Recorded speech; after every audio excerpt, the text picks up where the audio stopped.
சகோதரர் ஆர் ஸ்டான்லியின் நாளொரு மேனியிலிருந்து இன்றைய தியானம் ஜூன் 23. பின்மாற்றத்திலிருந்து பின்மாற்றம். ஒருவரும் கெட்டுப்போவது விண்ணுலகத் தந்தையின் விருப்பமல்ல. மத்தேயு 18:14.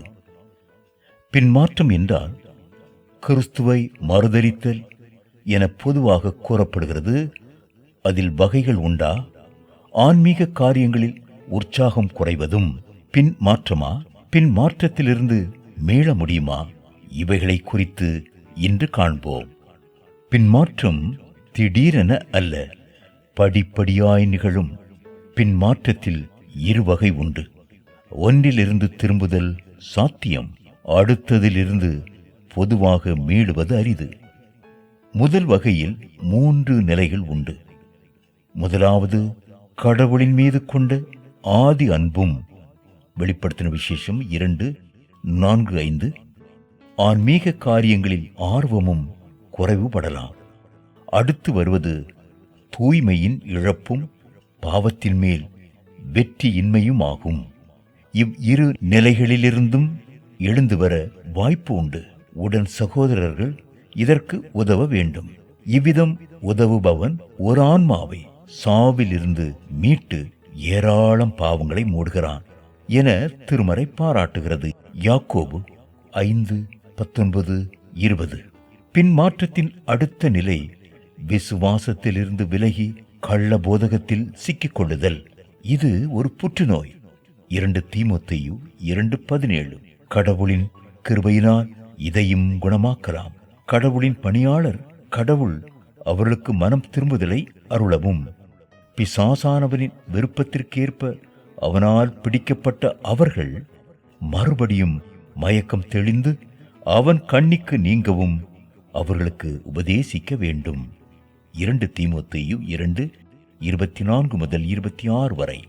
இரண்டாம் வகை பின்மாற்றம் கிறிஸ்துவை வெளிப்படையாக மறுதலித்து புறம்பே தள்ளுவது. பொதுவாக இதற்கு பரிகாரம் காண்பது அரிது. இதை குறித்துதான் எபிரேயர் 6:4-6 வரையில் இதை வாசிக்கிறோம். ஒரு முறை ஒளியை பெற்று விண்ணக கொடையை சுவைத்தவர்கள், தூய ஆவியை பெற்றவர்கள் மற்றும் கடவுளின் நல்வார்த்தையையும் வரவிருக்கும் உலகின் வல்லமையையும் சுவைத்தவர்கள்.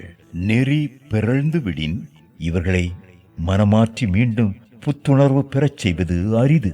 ஏனெனில் இவர்கள் இறை மகனை தாங்களே சிலுவையில் அறைந்து வெளிப்படையாக இழிவுபடுத்துகிறவர்கள் ஆவர்.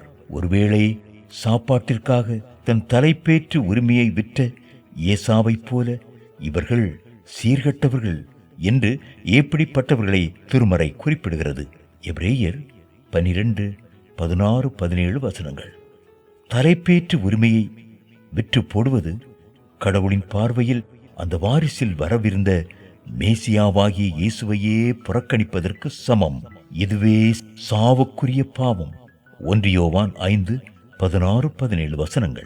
எப்படிப்பட்டவர்களுக்காக பிறர் வேண்டினாலும் சம்பந்தப்பட்டவர் மனம் திரும்பினாலன்றி பரிகாரம் இல்லை. இவர்களையும் உடன் சகோதரர்கள் சந்தித்து அன்புடன் பேசி அவர்களின் சந்தேகங்களையும் தடுமாற்றங்களையும் போக்கி கிறிஸ்துவின் அன்புக்குள் கொண்டுவர முயல வேண்டும். என்னை தள்ளினால் எங்கே போவேன்? அடைக்கலம் ஏது உம்மையெல்லாம்? கல்வாரியின்றி கதியில்லையே, கர்த்தனே பாதமான சரணடைந்தேன். வி. Hezekiah Francis.